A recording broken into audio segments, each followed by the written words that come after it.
بسم اللہ الرحمن الرحیم۔ ہفتہ وار قرآن مجید کے درس کا آغاز کرتے ہیں۔ اعوذ باللہ من الشیطان الرجیم، بسم اللہ الرحمن الرحیم۔ یا ایھا الناس اتقوا ربکم الذی خلقکم من نفس واحدہ وخلق منها زوجها وبث منہما رجالا کثیرا ونساء واتقوا اللہ الذی تساءلون به والارحام ان اللہ کان علیکم رقیبا۔ صدق اللہ العظیم۔ یہ سورہ نساء کی آیت نمبر 1 ہے، جس کے اندر اللہ رب العالمین نے ارشاد فرمایا کہ اے لوگو، اپنے رب سے ڈرو جس نے تم کو ایک جان سے پیدا کیا اور پھر اس میں سے جو ہے وہ جوڑے بنائے اور پھر مردوں اور عورتوں کی شکل میں دنیا کے اندر جو ہے وہ پھیلا دیا۔ اور اللہ سے ڈرو جس کے نام سے تم ایک دوسرے کے ساتھ سوال کرتے ہو اور رشتہ داریاں نبھاتے ہو۔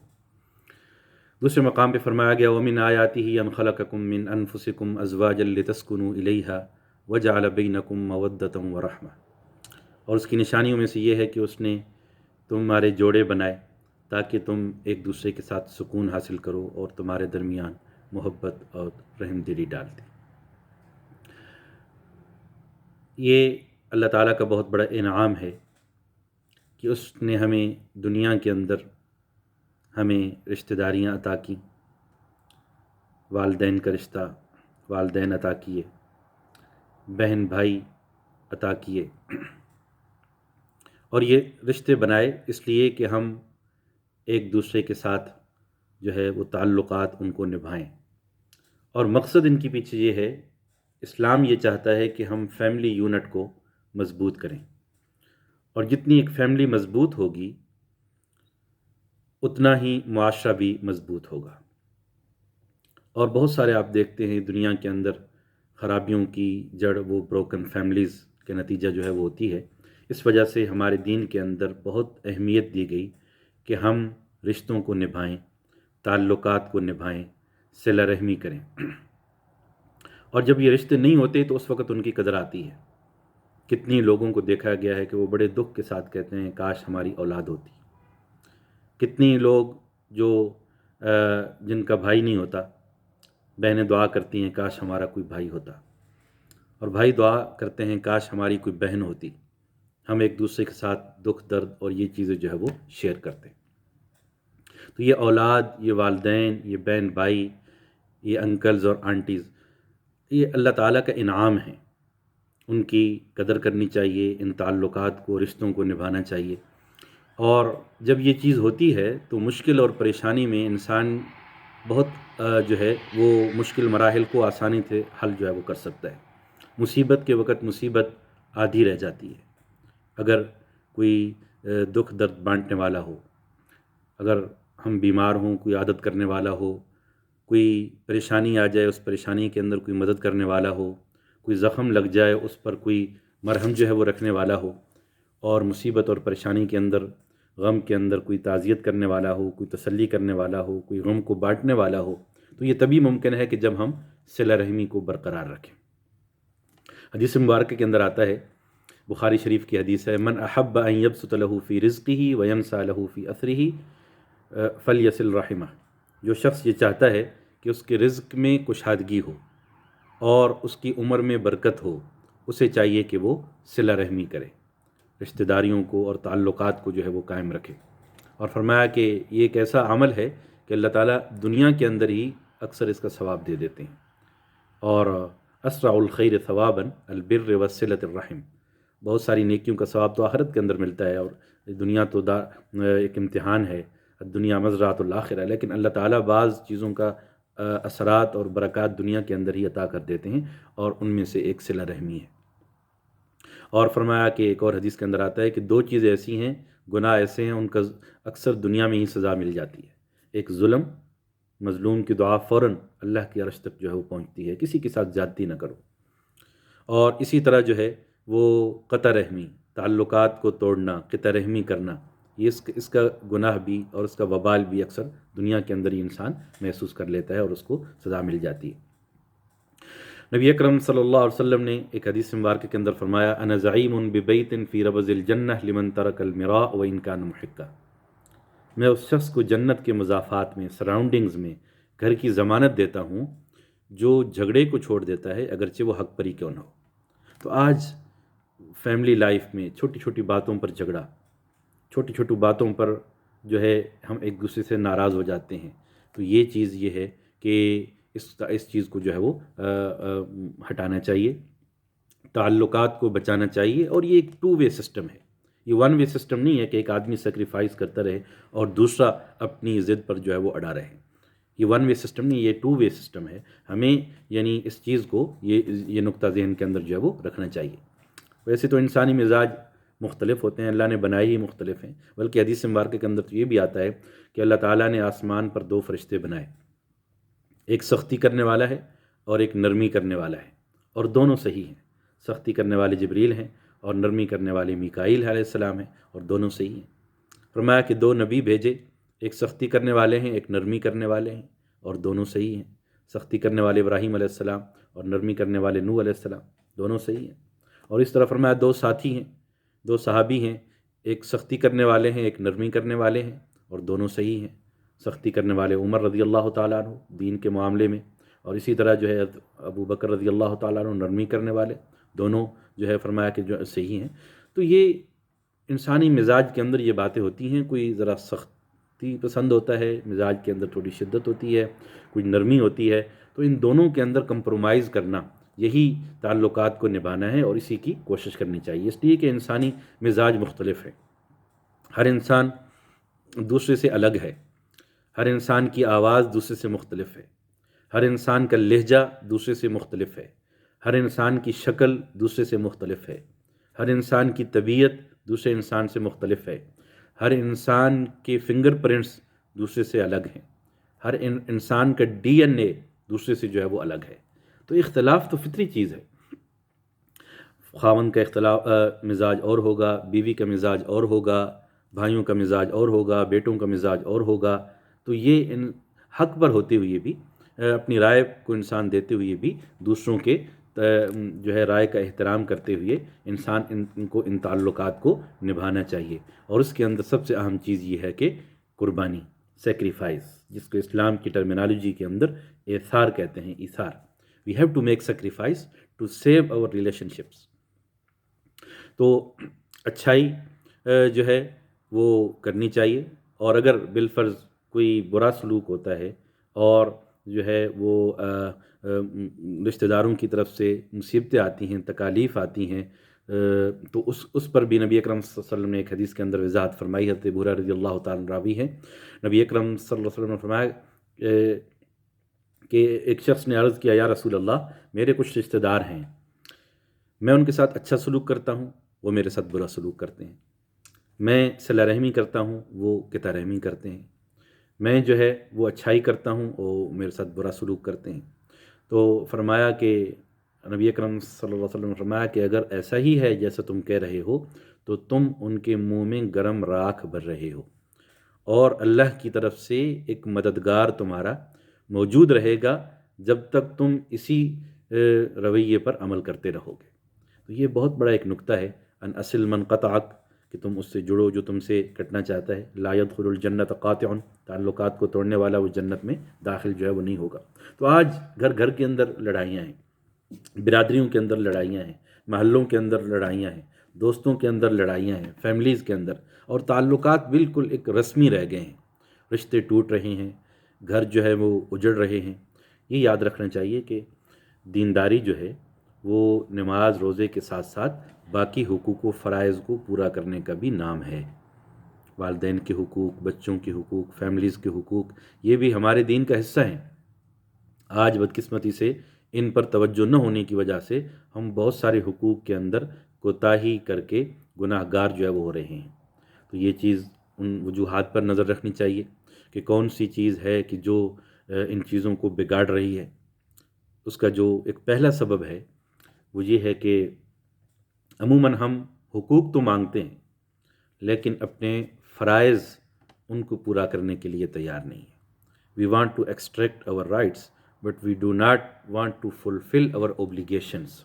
یہ ایک سب سے بڑی وجہ ہے، یاد رکھنا چاہیے۔ جیسا میں نے پہلے کہا کہ یہ رشتوں کو نبھانا یہ ٹو وے سسٹم ہے، صرف خاوند قربانی دے کر وہ رشتے کو قائم نہیں رکھ سکتا، اس فیملی کو قائم نہیں رکھ سکتا. صرف بیوی قربانی دے کر جو ہے وہ اس شادی کو قائم نہیں رکھ سکتی.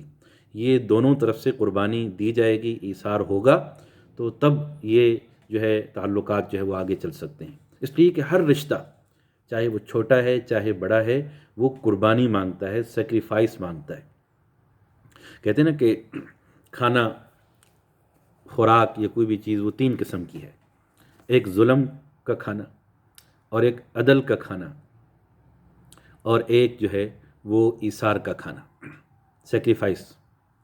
ظلم کا کھانا یہ ہے کہ دو آدمیوں کا کھانا پڑا ہے، ایک آدمی کا کھانا پڑا ہے، کوئی اور آدمی آ کر اس کو کھا جاتا ہے، یہ ظلم کا کھانا ہے، اس نے ظلم کا کھانا کھایا، زیادتی کی. انصاف کا کھانا یہ ہے کہ ہر آدمی اپنے اپنے حصے کا کھانا کھائے. 10 آدمیوں کو پڑا ہے، 10 آدمی آتے ہیں، اپنا اپنا جو ہے وہ لنچ باکس اٹھاتے ہیں اور اپنا جو ہے وہ کھانا کھاتے ہیں، یہ انصاف کا کھانا ہے. اور ایثار کا کھانا یہ ہے کہ میرے پاس اگر ایک میری ضرورت کا کھانا موجود ہے تو میں ایثار کرتے ہوئے آدھا کسی غریب کو دے دیتا ہوں، یہ ایثار کا کھانا ہے. حدیث کے اندر آتا ہے طعام الواحد یکفی علی الاثنین، 1 person's meal is enough for 2 persons. ایک آدمی کا کھانا 2 آدمیوں کے لیے کافی ہے. اگر اس اصول پر ہم عمل کر لیں تو دنیا کے اندر بھوک ختم ہو جائے، دنیا کے اندر کوئی آدمی بھوکا نہ سوئے. آج دنیا میں بھوک کی وجہ یہ نہیں ہے کہ اللہ نے رزق کم بھیجا ہے یا رزق کم پیدا کیا ہے، اس کی وجہ یہ ہے کہ ایک ایک آدمی 1 کروڑ لوگوں کے برابر روزی اپنے پاس جمع کیے ہوئے ہے اور دوسرے پر خرچ نہیں کرتا. حالانکہ اسلام نے تو اصول دیا تھا وَيُؤْثِرُونَ عَلَىٰ أَنفُسِهِمْ وَلَوْ كَانَ بِهِمْ خَصَاصَةٌ، اپنے اوپر وہ دوسروں کو ترجیح دیتے ہیں اگرچہ خود ان پر تنگی ہی کیوں نہ ہو. تنگی ہونے کے باوجود ایثار اور سیکریفائس کرنے کا حکم ہے. تو بجائے اس کے کہ آدمی وسعت بھی رکھتا ہے اور خرچ کر بھی سکتا ہے پھر بھی نہیں کرتا انسانیت پر.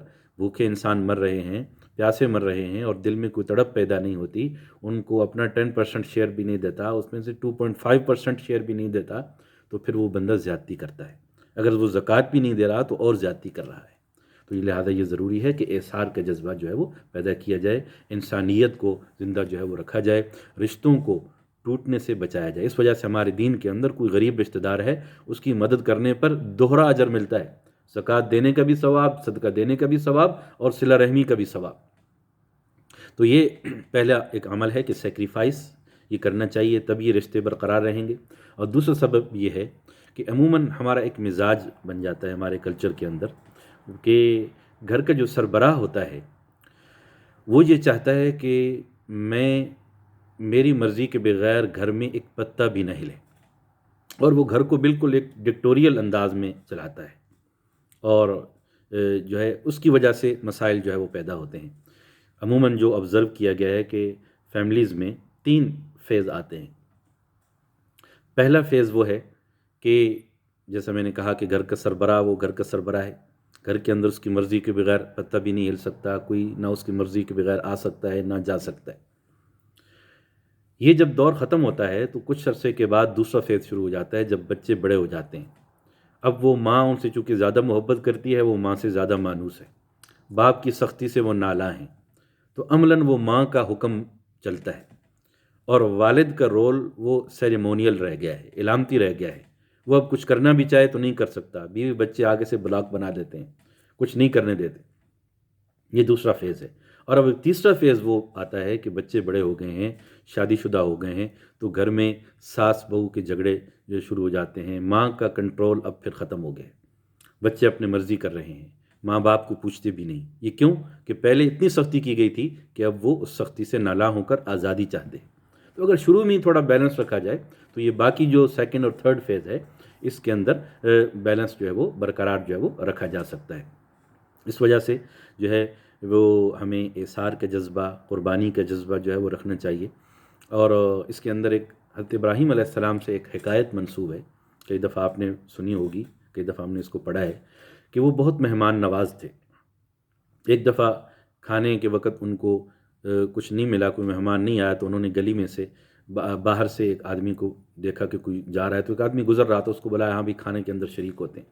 تو کھانے دسترخوان پر بٹھایا، اور ان کا معمول تھا حضرت ابراہیم علیہ السلام کا کہ جب بھی اللہ کا نام لے کر ویسے بھی ہمیں بھی حکم ہے کہ جب بھی کھانا شروع کرو تو اللہ کا نام لے کر شروع کرو. تو انہوں نے مہمان کو بھی کہا ہاں بھی میں اللہ کا نام لے کر شروع کرتا ہوں، تم بھی بسم اللہ پڑھو. اس نے کہا میں تو بسم اللہ نہیں پڑھتا، میں تو اللہ پر ایمان ہی نہیں رکھتا. تو انہوں نے اس کو غصے سے اٹھا دیا کہ دیکھو تم میرا کھانا کھا رہے ہو اور میری ایک چھوٹی سی بات نہیں مان رہے. تو پھر وہی آئی ان پر، ان کو بتایا گیا کہ دیکھو یہ بندہ 60 سال تک میرا کھانا کھا رہا تھا. اللہ رب العالمین نے فرمایا کہ یہ بندہ 60 سال تک میرا کھانا کھاتا رہا، اس نے 60 سال تک ایک دفعہ بھی میرا نام نہیں لیا، لیکن میں نے آج تک اس کی روزی بند نہیں کی، اس کی آکسیجن بند نہیں کی. تو یہ تم نے ایک دن کھانا کھلایا ہے، تم نے کھلانا تھا اور جو ہے وہ تم نے اس کو دسترخوان سے جو ہے وہ اٹھا دیا. تو یہ چیز ہے کہ ہمیں یہ سوچ اپنانی چاہیے کہ روزی کا مالک اللہ تعالیٰ ہے، اور دوسرے انسانوں کی مشکل کے اندر مدد کرنا یہ ہمارا فرض ہے. اور ورنہ اگر بیسیت انسان ہمارے ہاتھوں کے اندر سب کچھ ہوتا تو ہم تو کسی کو نوالا بھی نہ دیتے، کسی کو پانی کا ایک گھونٹ بھی نہ دیتے. زندگی اگر ہمارے اختیار میں ہوتی کسی کو ایک سانس بھی نہ لینے دیتے. تو یا اللہ تعالیٰ نے، وہ رحیم اور کریم ہیں، وہ سب کو دے رہا ہے اور سب کو کھلا رہا ہے، سمندر کی مچھلیوں کو بھی کھلا رہا ہے اور پتھروں کے اندر کیڑوں کو بھی جو ہے وہ کھلا رہا ہے. ان اللہ هو الرزاق، اللہ تعالیٰ روزی دینے والے ہیں. تو یہ اس وجہ سے حدیث کے اندر بات ہے کہ آدمی کو اللہ کے اخلاق کو اپنانا چاہیے. تخلقوا باخلاق اللہ، اللہ کے صفاتی نام کے اندر ایک بہت بڑا میسج ہے. الرحمن اللہ کا نام ہے، رحم دل، کائنڈ، مرسیفل، یہ صفت ہمیں اپنے اندر اپنانی چاہیے. اللہ تعالیٰ رزاق ہیں، روزی دینے والے ہیں. ہمارے جیب میں اگر پیسے ہیں تو ہم بھی کسی غریب کو کھانا کھلا دیں. اللہ رب العالمین غفور ہیں. اسی طرح باقی جو اللہ کی صفات ہیں ان کے اندر جو ہے وہ ہمیں اپنے اندر جو ہے وہ پیدا کرنے کی جو ہے وہ کوشش کرنی چاہیے. تیسرا سبب یہ ہے کہ ہمارے تعلقات کے اندر جو دراڑ آتی ہے یا جو رشتوں کے اندر کمزوری آ جاتی ہے، وہ یہ ہے کہ ہم صرف خامیوں پر نظر رکھتے ہیں، خوبیوں پر نظر نہیں رکھتے. اگر ہر انسان کی خوبیوں پر نظر رکھی جائے اور خامیوں سے صرف نظر کیا جائے تو بہت سارے رشتے بچ سکتے ہیں، بہت سارے تعلقات جو ہے وہ بچ سکتے ہیں. یاد رکھیے کہ ہر انسان کے اندر چاہے وہ کتنا ہی برا ہے، کتنا ہی گناہ گار ہے، پھر بھی اس کے اندر ایک مثبت انسان موجود ہے، ایک پازیٹیو پہلو موجود ہے. ہر انسان کے اندر اس اچھے انسان کو تلاش کیا جائے اور اس کو انکریج کیا جائے، اس کو ابھارا جائے، تو یقین جانیے کہ آپ کو ہر انسان کے اندر کچھ خوبیاں نظر آئیں گی. اللہ تعالیٰ بھی فرماتے ہیں، حدیث مبارک کے اندر آتا ہے کہ فرشتوں سے پوچھیں گے اس بندے کے بارے میں کوئی بتاؤ، کوئی نیکی بتاؤ جس کو بہانہ بنا کر میں اس کو بخش دوں باوجود جاننے کے. تو فرشتے کہیں گے کہ اور تو کوئی خوبی ہمیں نظر نہیں آتی، صرف یہ ہے کہ بہت رحم دل تھا، اپنے کسٹمرز کے ساتھ جو غریب آتے تھے ان کے ساتھ اچھا سلوک کرتا تھا، کوئی اگر ان کو ادھار دیتا تھا، کوئی اگر وقت پر واپس نہیں کر دیتا تھا اس کو اور مہلت دیتا تھا، اور اگر بالکل وہ مجبور ہو جاتا نہ دے سکتا تو اس کو معاف بھی کر دیتا تھا. تو اللہ تعالیٰ فرمائیں گے کہ جس طرح یہ دنیا میں میرے بندوں کو معاف کرتا تھا میں بھی آج اسے معاف کرتا ہوں. تو یہ برداشت کا جذبہ پانچویں چیز کہ ہونا چاہیے. نبی اکرم صلی اللہ علیہ وسلم سے کچھ صحابہ جو ہے وہ ملنے کے لیے آئے اور دور سے وہ سفر کر کے آئے تھے. بعد میں سمجھا کہ اگر ہم سواریوں کو باندھیں گے، کپڑے تبدیل کریں گے، نہائیں گے، دھوئیں گے تو یہ گستاخی ہوگی کہ آپ کی ملاقات میں تاخیر ہوگی. اسی طرح پراگندہ بالوں کے ساتھ اور جو ہے وہ میلے کچیلے کپڑوں کے ساتھ آپ سے ملنے آ گئے. اور ایک صحابی انہوں نے بڑی تسلی کے ساتھ اپنی سواری کو باندھا، اپنے بالوں کو ٹھیک کیا، اپنے لباس کو ٹھیک کیا اور پھر سب سے آخر میں آئے. تو نبی اکرم صلی اللہ علیہ وسلم نے فرمایا کہ تمہارے اندر دو خصلتیں ایسی ہیں اللہ نے ان کو، وہ اللہ کو بہت پسند ہیں. You possess two qualities which are loved by Allah: الحلم والانات، ٹالرنس اینڈ فوربیئرنس، تحمل اور بردباری. یہ اللہ تعالیٰ کو بہت پسند ہے اور تعلقات کے اندر بھی اس کو اگر رکھا جائے تو بہت اچھے اثرات جو ہے وہ نکل سکتے ہیں. پھر ایک صحابی نے کہا من نجات، وٹ از سالویشن، کہ نجات کیسے ممکن ہے؟ فرمایا امسک علیک لسانک، کنٹرول یور ٹنگ، اپنی زبان کو کنٹرول کرو. ولیسعک بیتک، restrict yourself to your home, اپنے گھر تک محدود رہو. وابکی علی خطیئتک، اور اپنی گناہوں پر، غلطیوں پر ندامت کا اظہار کرو، رو، توبہ کرو. تو یہ تین چیزیں ایسی ہیں کہ جو انسان کے لیے کامیابی کا ذریعہ جو ہے وہ بن سکتی ہیں. آج ہمارے تعلقات کے اندر دراڑیں اس وجہ سے پڑ گئی ہیں کہ ہم نے ہر عمل کو کنڈیشنل بنا دیا ہے کہ میں اس کے جنازے میں شرکت نہیں کروں گا، اس لیے کہ میرا جب رشتہ دار کوئی فوت ہوا تھا وہ جنازے میں نہیں آیا تھا۔ میں اس کے بیٹے کی شادی میں نہیں جاؤں گا، اس لیے کہ جب میرے بیٹی کی شادی تھی تو وہ نہیں آیا تھا۔ میں اس کی عیادت کے لیے نہیں جاؤں گا، اس لیے کہ جب میں بیمار ہوا تھا تو وہ میری عیادت کے لیے نہیں آیا تھا۔ اتنے نیک اعمال کو، اچھے اعمال کو، کہ فرمایا کہ جو کسی کے جنازے میں شریک ہوتا ہے ایک پہاڑ کے برابر قیرات، پہاڑ کے برابر ثواب ملتا ہے۔ جو بریل میں شریک ہوتا ہے 2 ڈبل ثواب ملتا ہے۔ اور فرمایا کہ جو کسی عیادت کرتا ہے وہ جنت کے میں ہے، جنت کے پھل کھا رہا ہے۔ اتنے نیک اعمال کو اور آسان اعمال کو جن کا بہت بڑا اجر ہے، ہم اپنی اس انا کی وجہ سے ان کا ثواب ضائع کر دیتے ہیں۔ جاتے بھی ہیں تو دنیا داری کے لیے، دکھلاوے کے لیے۔ تو یہ چیز ہے کہ ان کے اندر اخلاص پیدا کیا جائے، تو یہ عمل جو صلہ رحمی پیدا کرتے ہیں، تعلقات کو بہتر بناتے ہیں، ان کے اندر اجر بھی ملے گا اور تعلقات بھی جو ہے وہ بہتر ہوں گے۔ نبی اکرم صلی اللہ علیہ وسلم فرمایا یا ایھا الناس افشوا السلام واطعموا الطعام وصلوا والناس نیام تدخلوا الجنۃ بسلام، کہ اے لوگو سلام کو رواج دو۔ سلام کیا ہے؟ ملنے ملانے کو رواج دو۔ او پیپل اسپریڈ سلام، اسپریڈ گریٹنگس، اور کھانا کھلاؤ، اطعموا الطعام، گیو فوڈ۔ کھانا صرف غریبوں کو کھلانا ہی نہیں، انسان دوستوں کو بھی کھلا سکتا ہے، رشتہ داروں کو بھی کھلا سکتا ہے۔ کسی بھی انسان کو کھانا کھلانا یہ ایک نیک عمل ہے اگر اچھی نیت کے ساتھ جو ہے وہ کیا جائے۔ وصلوا والناس نیام، اور اس وقت نماز پڑھو جب لوگ سو رہے ہیں، یعنی تہجد کے وقت۔ تدخلوا الجنۃ بسلام، تم سلامتی کے ساتھ جنت میں داخل ہو جاؤ۔ یہ اعمال ہیں ہمیں اپنے اندر پیدا کرنے کی جو ہے وہ کوشش کرنی چاہیے۔ حدیث مبارکہ کے اندر آتا ہے کہ اللہ تعالیٰ شب برات اتنے لوگوں کی مغفرت فرماتے ہیں جتنے قبیلہ بنو کلب کی بکریوں کے جسم پر بال ہیں، اتنے زیادہ لوگوں کی مغفرت۔ لیکن فرمایا ولا ينظر اللہ فیہا مشرک ولا مشاحن، اللہ تعالیٰ کچھ بدبخت ایسے ہیں اس رات بھی ان کی مغفرت نہیں ہوتی۔ وہ جو اللہ کے ساتھ شرک کرنے والا ہے، وہ جو کینہ پرور ہے، جو harbour the hates in his heart, اور جو قطع رحمی کرتا ہے، وہ cuts off the ties of kinship, جو تعلقات کو کاٹتا ہے، اور ولا الی مسبل ولا الی عاقل والدی، والدین کا نافرمان، اور اسی طرح اپنے ٹروزر کو تکبر کی وجہ سے لٹکانے والا۔ تو کچھ گناہ ایسے ہیں وہ انفارگیویبل ہوتے ہیں۔ اتنا نادر مواقع لیلۃ القدر، نبی اکرم صلی اللہ علیہ وسلم نے فرمایا کہ مجھے لیلۃ القدر بتا دی گئی، I was told precisely the exact night of Qadr. Then what happened that I came to the masjid and 2 people were fighting, and because of their fight it was forgotten to me. کہ میں مسجد میں آیا، مجھے لیلۃ القدر بتا دی گئی تھی کب ہے، اور میں مسجد میں آیا کہ لوگوں کو بتاؤں، آگے دیکھا کہ 2 آدمی جھگڑ رہے ہیں، ان کے جھگڑے کی نحوست کی وجہ سے لیلۃ القدر مجھ سے جو ہے بھلا دی گئی۔ دیکھیے اتنی اہم چیز، اتنی عام چیز جھگڑے کی نحوست کی وجہ سے، تو جھگڑوں کی نحوستیں ہوتی ہیں، لڑائیوں کی نحوستیں ہوتی ہیں۔ گھر کے اندر ہوگا تو گھر کے اندر ہوں گی، محلے کے اندر ہوگا تو محلے کے اندر ہوں گی، ملک کے اندر ہوگا تو ملک کے اندر ہوگی، تو معاشرے کے اندر ہوگا تو معاشرے کے اندر خرابیاں جو پیدا ہوں گی، ان کی نحوستیں جو ہے وہ پیدا ہوں گی۔ تو فرمایا کہ اللہ تعالیٰ ہر سوموار کو اور جمعرات کو جو ہے لوگوں کے اعمال اللہ تعالیٰ کے ہاں پیش ہوتے ہیں، اور اللہ تعالیٰ عموماً سب کو معاف کر دیتے ہیں جس نے بھی نماز پڑھی، اپنے بنیادی فرائض کو پورا کیا۔ لیکن فرمایا کہ الا من بین بینہ و بین اخیہ شحنہ، لیکن اگر کسی بھائی کے دل میں دوسرے کے لیے نفرت بھری ہوئی ہے اور جو ہے وہ کینہ اور بغض بھرا ہوا ہے تو اس کی مغفرت نہیں کی جاتی۔ فرمایا کہ جب تک یہ اپنے دل کو صاف نہیں کرتا اس کی مغفرت جو ہے وہ نہیں ہوگی۔ تو یہ ہے کہ سونے سے پہلے جہاں ہم دانت صاف کرتے ہیں وہاں پر اپنے دلوں کو بھی صاف کریں۔ کسی نے اچھا کیا ہے اس کو اللہ تعالیٰ اچھا بدلہ دے، کسی نے برا کیا ہے اللہ اس کو جو ہے وہ ہدایت دے، جو ہے اپنے دلوں کو صاف کر کے جو ہے وہ سویا جائے۔ اصلاح ذات البین، فرمایا کہ کیا میں تمہیں ایسی چیز نہ بتاؤں، حدیث مبارکہ کے اندر آتا ہے، ابو داود کی حدیث ہے، کیا کہ میں تمہیں ایسی چیز نہ بتاؤں جو نفلی نماز، نفلی روزے اور نفلی صدقے سے افضل ہے۔ اصلاح ذات البین، دلوں کو جوڑنا اور لوگوں کے درمیان صلح کرانا۔ ہمارا جو کام ہونا چاہیے وہ ایز اے فائر بریگیڈ ہونا چاہیے، آگ کو بجھائیں، نہ کہ یہ کہ ہم آگ کو لگائیں۔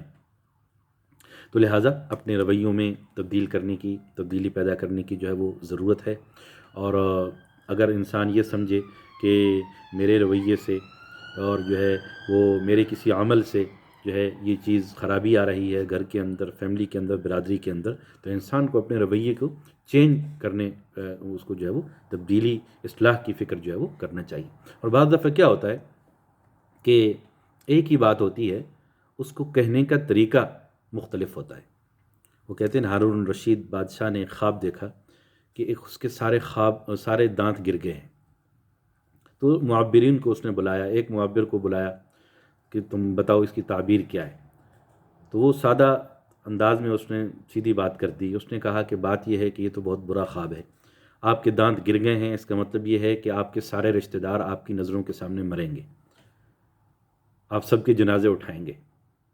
تو بادشاہ کو غصہ آ گیا کہ اس نے کتنی جو ہے وہ مجھے دردناک خبر سنا دی، اس کو فوراً جیل کے اندر ڈال دیا۔ ایک اور کو بلایا، ہاں بھی میں نے یہ خواب دیکھا ہے، تم بتاؤ اس کی تعبیر کیا ہے۔ تو اس نے کہا کہ بادشاہ سلامت، آپ نے تو بہت ہی اچھا خواب دیکھا ہے، اس کا مطلب یہ ہے کہ اللہ آپ کو اتنی لمبی عمر عطا کریں گے کہ آپ خاندان کی ساری خوشی اور غمی کی رسموں میں خود شریک ہوں گے۔ تو بات وہ ایک ہی تھی، لیکن کہنے کا طریقہ جو ہے وہ مختلف تھا۔ تو بات یہ ہے کہ بعض دفعہ ایک ہی بات ہوتی ہے، اس کو کہنے کا طریقہ جو ہے وہ مختلف ہوتا ہے۔ تو یہ بھی ضروری ہے کہ انسان اپنے الفاظ پر غور کرے۔ We have to choose our words, correct words, because words have consequences, words have implications, ان کے اثرات ہوتے ہیں۔ اور یہ چیز بھی کہ عموماً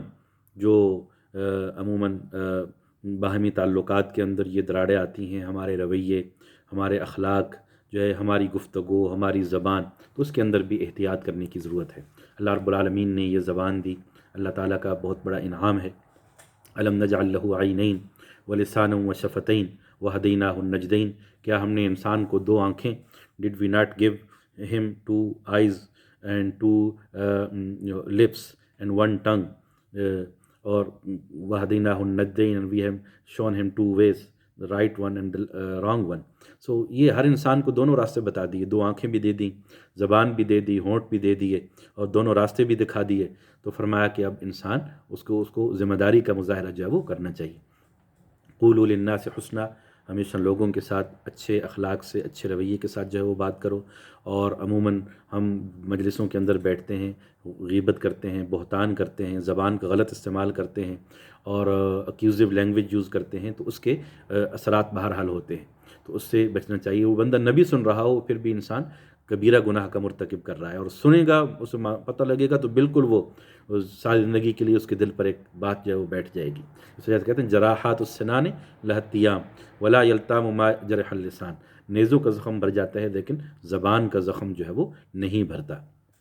تو اسی اندر ایک چیز یہ بھی رکھنی چاہیے کہ اللہ تعالیٰ نے ہمیں حکم دیا ہے کہ ہم ہمیشہ دوسرے سے اچھا گمان رکھیں، اللہ کے بارے میں اچھا گمان، رسول کے بارے میں اچھا گمان، دوسرے مسلمانوں کے بارے میں اچھا گمان، دوسرے انسانوں کے بارے میں اچھا گمان۔ الدین النصیحہ، دین خیرخواہی کا نام ہے۔ قلنا لمن قال للہ ولکتابہ ولرسولہ ولائمۃ المسلمین وعامتہم، اللہ کے ساتھ خیرخواہی، اللہ کے رسول کے ساتھ مخلص، اور ائمہ دین کے ساتھ مخلص، اور اسی طرح سب لوگوں کے ساتھ، عام مسلمانوں کے ساتھ، سب کے ساتھ جو ہے وہ انسان اخلاص کے ساتھ، دھوکہ اور فراڈ کسی کے ساتھ بھی جائز نہیں، تکلیف دینا، کسی کو بھی نقصان پہنچانا، یہ جو ہے وہ جائز نہیں۔ اس کے اندر پھر بدگمانی سے پرہیز کیا جائے، قرآن کے اندر ہے نا کہ بہت زیادہ بدگمانی سے بچو، اچھا گمان رکھنا چاہیے اور برا گمان اس سے بچنا چاہیے، اس لیے کہ برا گمان وہ انسان کو وہمی مریض بنا دیتا ہے۔ اور جو ہے ہمیشہ بہت سارے ہمارے، آپ دیکھیں نا تعلقات کے اندر، وہ بہت ساری چیزیں آپ نے محسوس کی ہوں گی کہ جو دو بھائی ناراض ہیں، یا جو دو خاندان آپس میں ناراض ہیں، دو فیملیز ناراض ہیں، بہت ساری چیزیں سنی سنائی باتوں پر، اور اس وجہ سے جو ہے وہ بدگمانی، اس کو جو ہے وہ بچنا چاہیے۔ ایک دفعہ امام ابو حنیفہ رحمۃ اللہ علیہ کے پاس ایک شخص آیا، اور اس نے کہا کہ میں نے ایک شخص کو دیکھا ہے کہ وہ بغیر رکوع اور سجدے کی نماز پڑھ رہا تھا۔ تو اس نے وہ ایک شکایت لگائی کہ امام صاحب کوئی فتویٰ دیں گے، کوئی فتویٰ ٹھوکیں گے، اور وہ میں اس بندے کے خلاف استعمال کروں گا۔ تو امام صاحب نے آگے سے بڑی خوبصورت بات کی کہ کیوں اپنے بھائی کے بارے میں بدگمانی کرتے ہو سکتا ہے وہ کسی کی غائبانہ نماز جنازہ ہی پڑھ رہا ہو سکتا ہے وہ کسی کی غائبانہ نماز جنازہ پڑھ رہا ہو، تم نے کیوں خواہ اپنی طرف سے ازیوم کر لیا کہ وہ نماز پڑھ رہا ہے اور نہ سجدہ کر رہا ہے اور نہ رکوع کر رہا ہے۔ تو یہ چیز ہے کہ انسان کو اچھا گمان جو ہے وہ رکھنا چاہیے۔ انصاف کی بات کرنا چاہیے. ولا یجرمنکم شنآن قوم علی اللہ تعدلوا، کسی قوم کی دشمنی تمہیں اس سٹیج تک نہ لے آئے کہ تم عدل کے راستے سے ہٹ جاؤ، تمہیں اتنا آگے نہ لے جائے کہ تم انصاف کی بات اس کو جو ہے وہ چھوڑ دو. اور قرآن کے اندر ہے کہ ہمیشہ قولوا قولا سدیدا، اسٹریٹ فارورڈ بات کرو، حق کی بات کرو. اور ولو علی انفسکم، چاہے تمہارے اپنے خلاف ہی کیوں نہ ہو، چاہے تمہارے والدین کے خلاف ہی کیوں نہ ہو، چاہے تمہارے رشتہ داروں کے خلاف ہی کیوں نہ ہو، حق بات کرنی چاہیے، لیکن بدگمانی اور اس سے جو ہے وہ پرہیز جو ہے وہ کرنا چاہیے. اور پھر ومن احسن قولا ممن دعا الی اللہ، ہمیشہ دوسروں کو بھی اچھی بات کی تلقین کی طرف، کوئی خوشی کا موقع ہے، غمی کا موقع ہے، تو اس کو اچھے طریقے سے اور اس کو بھی ایک اچھے مقصد کے لیے استعمال کرنا چاہیے. اور اسی طرح جو ہے کوئی بھی مسئلہ پیدا ہو جاتا ہے خاندان کے اندر، برادری میں، گھر میں، محلے میں، کہیں بھی، اس کے حل کرنے کے دو طریقے ہیں. ایک مثبت طریقہ ہے اور ایک منفی طریقہ ہے. چاہے مسئلہ گھر میں ہے، فیملی میں ہے، خاندان میں ہے، کہیں بھی ہے، مسجد میں ہے، کہیں بھی ہے، اس کو حل کرنے کے دو طریقے ہیں، پازیٹیو وے اور نیگیٹو وے. عموماً ہم نیگیٹو وے کو لے کر جاتے ہیں، فوراً اس کو نکالو جی، اس کو یہ کرو اور وہ کرو. اور جو ہے اور مسجد کے اندر کوئی بندہ آیا بالفرض اور اس نے غلطی کی، تو ایک بدو آتا ہے مسجد میں اور پیشاب کرنا شروع کر دیتا ہے. تو نبی اکرم صلی اللہ علیہ وسلم نے اس کو کیسے ہینڈل کیا؟ صحابہ کرام تو اس کو مارنے کے لیے دوڑ رہے تھے، آپ نے فرمایا کہ رکو، ہولڈ آن. یہ پہلی دفعہ شاید مسجد کے اندر آیا ہے، اس کو مسجد کے آداب کا نہیں پتہ، اور کس طرح جو ہے آپ نے حکمت کے ساتھ اس کو ہینڈل کیا. اب مسجد میں وہ پیشاب کر رہا ہے نماز کی جگہ پر، اور نبی اکرم صلی اللہ علیہ وسلم پھر بھی اس کو کیسے ہینڈل کر رہے ہیں، اس کو سمجھا رہے ہیں. تو یہ رویہ ہمیں بھی اپنانا چاہیے، کہیں ہماری رویے کی وجہ سے کوئی بندہ مسجد چھوڑ کر نہ جائے. خدا نخواستہ کسی نے ہماری وجہ سے مسجد چھوڑ دی، مسجد کے اندر آنا چھوڑ دیا، تو ہم بہت بڑے گناہ گار ہوں گے. فمن ازلم ممن منع مساجد اللہ، اس سے بڑھ کر کون ظالم ہے کہ جو لوگوں کو اللہ کی مسجدوں میں آنے سے روکتا ہے. مسجدوں میں آنے سے روکنے کا یہ مطلب نہیں کہ مسجد کے گیٹ پہ کھڑا ہو کر میں کہوں تم مسجد میں نہ آؤ. ہمارا رویہ، ہمارا اخلاق اور یہ جو ہے یہ چیزیں اس کے اندر میٹر جو ہے وہ کرتی ہیں. تو حکمت کا لحاظ ایک تو ہو، اور جو بھی چیزیں میں نے بیان کی ہیں، دین النصیحہ، اسی طرح جو ہے وہ ٹھیک ہے، انسانی مزاج کے اندر یہ چیز آ جاتی ہے، تعلقات کے اندر دراڑ بھی پیدا ہوگی، اختلاف رائے بھی پیدا ہوگا،